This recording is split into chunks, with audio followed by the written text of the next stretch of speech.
I recognize the senator from Missouri.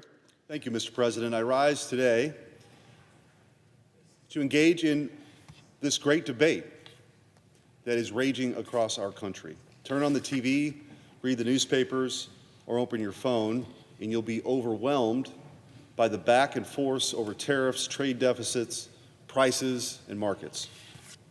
We hear the talking heads say that America simply can't afford President Trump's insistence on more favorable trade policies. We hear much less about whether America can afford to continue down the road we've traveled these past 30 years. That's not a question that people in this city are asking. For many, it's not a question that appears to have occurred to them at all. The debates right now are about the future and how President Trump's policies will shape it. That's good. These are important debates that we should have. But today I rise because I want to speak about the past. I'm speaking as an American, but in particular, as a proud Missourian, a boy from Bridgeton. My folks, they weren't wealthy. My grandfather was an infantryman in World War II and returned from the war with an 8th grade education and some money he won playing craps on the Queen Elizabeth on his way home. All of his children worked in his butcher shop growing up. Later, I remember seeing my dad work 7 days a week on the midnight shift to put food on the table and a roof over our heads. He worked hard and lived honestly. And just one generation later, look where we are. What a remarkable story about my life, I suppose, is a remarkable story. But the truth is, it's just how unremarkable it really is in this country. That was the everyday magic of America, a country where lives like ours were not just possible, but common. It was who we were. America built the modern world. Our country was forged by pilgrims, pioneers, settlers, and explorers, men whose dreams were too big for the low horizons of the old world. Our ancestors settled a new continent, tamed a frontier, raised up a great civilization from the wilderness, and planted our flag on the moon. It was American genius that connected the world, first through the great steam engine, spanning this continent from coast to coast, then through the miracle of flight. We gave humanity the telephone, the internet, the skyscraper, modern technology and electricity, and the industrial assembly lines that built modern civilization. Even the things we didn't invent, we perfected. Everything that mattered happened here. But over the last few decades, the people in power squandered that inheritance. They sent our children and our wealth overseas to defend the borders of distant nations, while throwing open our own borders to a tidal wave of mass migration here at home. They shipped the good-paying, middle-class American jobs that once were the backbone of our economy to places like Mexico and China, transforming once prosperous towns and cities into hollow shells of their former selves, often defined by addiction and death. All the while, in the forgotten corners of this land, the men and women who built this country have suffered in silence. They have watched in quiet despair as their towns crumble into disrepair. Their way of life disappears, and the country they love slips away from them. The political ideal of a republic is self-reliance. As our founding fathers understood, the art of self-government is about people's ability to rely on themselves. There was always trade, of course. This is a natural and good privilege of productive surplus economies. But in a republic, it was also trade between sovereign, self-sufficient communities. The citizen of the classical republic had no need for cheap trinkets fashioned in sweatshops halfway across the globe. He and his neighbors were the ones building their homes, grew their own food, and when necessary, took up arms to provide for their own defense. People who depend on others for essential things cannot rule themselves. And if they cannot rule themselves, they cannot keep a republic. Yes, times have changed. The economy of today is altogether different than the economy our ancestors knew. But that's no excuse for standing by as our home becomes a dumping ground for cheap Chinese goods. Are we really still a sovereign people today? Our independence and our sovereignty are not commodities to be sold on the global market. We can't and won't make everything here, but we must recover the will and the ability to make the vital necessities of our national life. Our country now depends on foreign imports for most of those necessities. By a nearly 2-to-1 ratio, more Americans now work in government than manufacturing.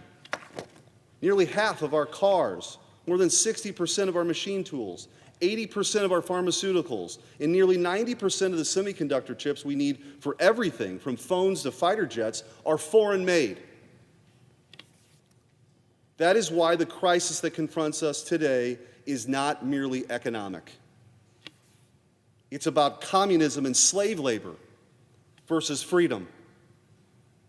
It's about who will win the 21st century. The stakes are high. It's about the survival of our civilization. It is about the kind of nation and people we are and will, one that creates and builds, or one that simply consumes. In this city, we tend to speak of big, sweeping abstractions: jobs, wages, deficits, growth. We talk as if these things are numbers and graphs. We forget that every job lost to China and every factory moved to Mexico belongs to a real flesh and blood American with a life and a family and a home. Each and every data point is a fellow citizen, a neighbor, a son or daughter of this great republic. Since NAFTA, 90,000 factories in our country have closed. Think about that and what it means to those families. For the people who benefited, this was just an abstract externality. For the workers, the heartland Americans, it was everything. I know these people. These are my people. These are our people. And for too long, they have walked alone. There is no memorial for their sacrifice, no national outpouring of grief for their loss, no powerful interest group to represent them in the halls of power. Let me tell you what 30 years of so-called free and fair trade has meant for the folks where I'm from. In the 1990s, our political class embraced a new line of thinking that America could become more prosperous by opening all trade barriers, regardless of how other countries treated us. The result was swift and devastating. By 2004, according to some estimates, Missouri had lost well over 31,000 jobs to foreign trade. By 2010, our trade deficit with Mexico had cost us 12,600 Missouri jobs. By 2013, we had shipped 44,200 Missouri jobs off to China. By 2018, Missouri had lost more than 90,000 jobs in manufacturing alone, over 25% of our industrial base. Until a few decades ago, Southeast Missouri was a national hub for garment and shoe manufacturing. In the 1970s, Southeast Missouri was home to as many as 90 shoe plants. The last shoe factory from that era closed for good in 2005. It had begun as a 5-story, 92,000-foot international shoe plant in Cape Girardeau, nicknamed the Pride of Southeast Missouri. At one point, it employed 1,200 workers.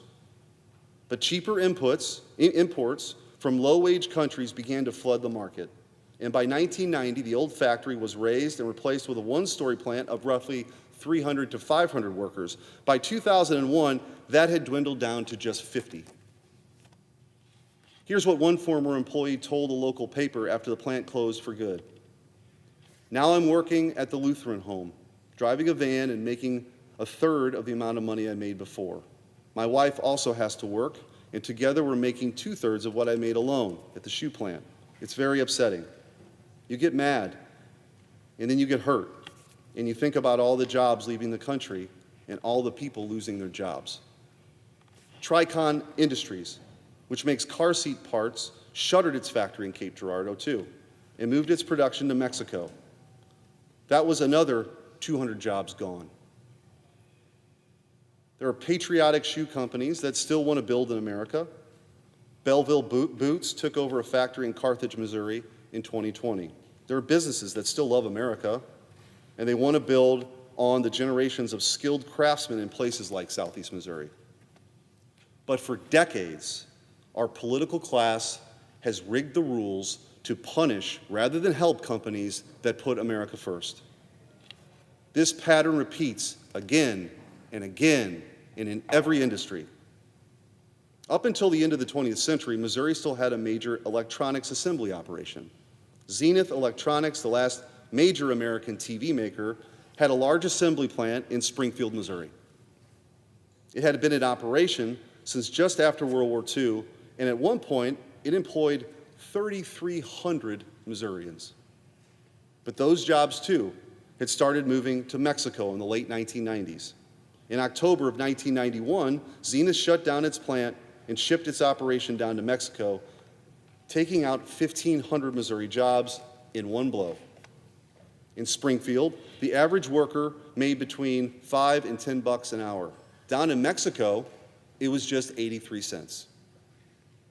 The high priests of the global economy tell us that this is merely creative destruction, and that other better industries will arise to take their place of the ones that were lost.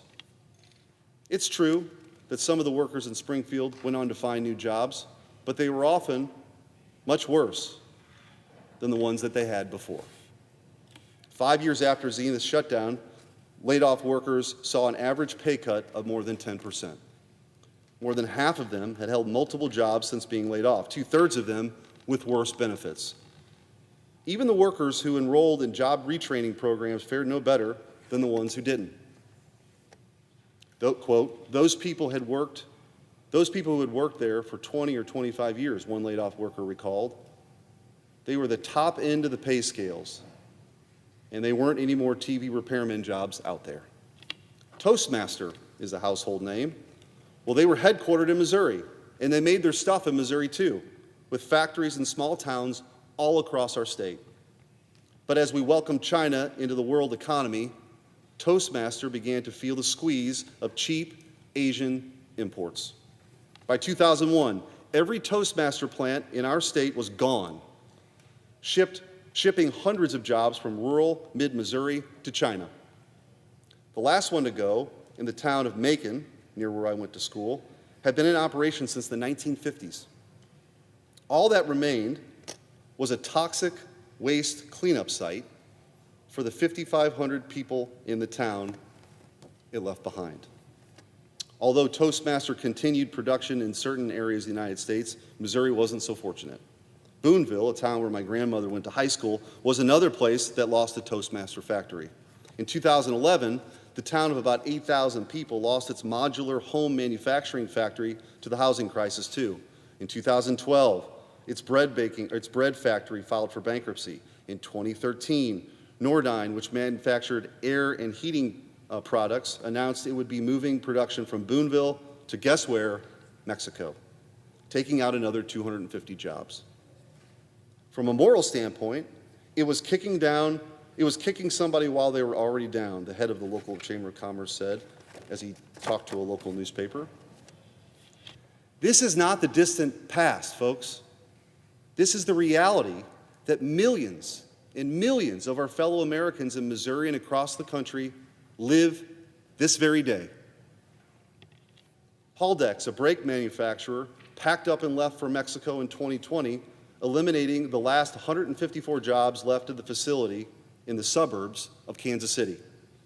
Layoffs began 2 weeks before Christmas. They'll save millions of dollars a year paying Mexican workers a fraction of what they paid back home. I'll tell you one more story from the boot heel in Missouri. For decades, the Noranda aluminum smelter there was a lifeline employer for the folks in New Madrid, Marston, and surrounding communities. These were good, decent, hardworking, salt-of-the-earth folks. I visited with them. And the smelter was the engine for their way of life. But in 2016, Noranda filed for bankruptcy and shut down. Why? Because China's cheap, state-subsidized aluminum had flooded the market, causing global aluminum prices to plunge. In New Madrid, the town of less than 3,000 people, about 1,000 people had gone to find new jobs, usually at much lower pay. The county government went in the red. Local police and ambulance budgets were cut. The local school district lost $3.1 million tax payment, which forced their own layoffs, and saw a 10% drop in enrollment as families left the area. People lost homes, the mayor of New Madrid said. People got divorced. An American town filled with American families left for dead by their own country. What did we do to our own people? This is not to say that Missourians don't want fair exchange, one where they can trade and grow with the rest of the world. But the quote-unquote free trade that transpired was not free trade at all. The double-edged tragedy of this system is that not all these companies wanted to leave. Some, perhaps many, wanted desperately to stay. These people were their neighbors, their friends, their family. But over the past 3 decades, we punished the companies that were loyal to America while rewarding the ones that weren't. The businesses who were eager to offshore got big bonuses at the American workers' expense. The businesses that wanted to stay here found themselves struggling to stay alive in conditions where they couldn't compete. Now, some might argue that Americans don't want to make shoes anymore. But we did a generation ago. The American workers of that age knew that there was something meaningful in creating and producing. Today, we've been taken by the idea that our social status is not what we build or create, but if we can afford to buy or consume. It's going to take generations to reverse this thinking. The post-war order has given birth to a shallow morality of materialism that measures value strictly in the terms of consumption. This is a poisonous new idea, utterly alien to the traditional American way of life. Our trade policy, like our foreign policy, failed to adapt to the new reality of the world after the fall of the Berlin Wall. The consequences were nothing short of devastating. At the dawn of the 1990s, as America looked forward to the new millennium, the architects of globalism beamed about the promise of the open society, a world without barriers or borders, where all nations and cultures and economies would meld into one global economic zone. 30 years on, what do we have to show for it? At home, our factories and the towns that once sustained them lie in ruin, raised by the ruthless logic of the new global economy and cost efficiency. The Americans who once worked there were replaced by foreign labor overseas. The Americans who once held on were now being replaced by foreign labor here at home. Their children will graduate into a workforce where nearly 1 in 10 workers don't even speak their own language. The twin horsemen of globalism, unprotected trade and unprotected borders, have been a catastrophe for our civilization.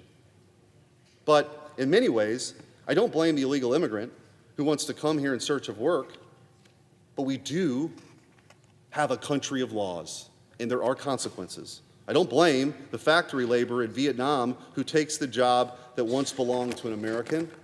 You know who I blame? The people in power who allowed them to do it. I blame the corporate bosses, the special interests, and yes, the politicians who sold our country out for a seat at the table of the globalist banquet. I blame the ideologues of the status quo, the international elites, the so-called citizens of the world, who see our country as a global economic zone, a giant shopping mall with an airport attached. I blame the people in cities like this one who seem to have forgotten what the men and women, the towns of like Boonville and New Madrid are their brothers and sisters. Because American is not just a box you check on a tax form, but a sacred responsibility that binds us to one another, an unbroken chain between our past and our future. I do not know what the future holds, but I do know what the past has meant. I know that something has to change, and that President Trump is the first politician in a generation to even care enough to try. The 77 million deplorables who cast their lot with Donald Trump last November were the forgotten Americans, the blue-collar patriots, the conservatives of the heart, miners, mechanics, tradesmen, and farmers, men and women who work with their hands, who grew our food, built our homes, and drilled our fuel, whose labor powered our country, whose taxes sustained our government, and whose children served and sacrificed in our wars. They stand with this president because he stood with them when no one else would. I yield back, Mr. President.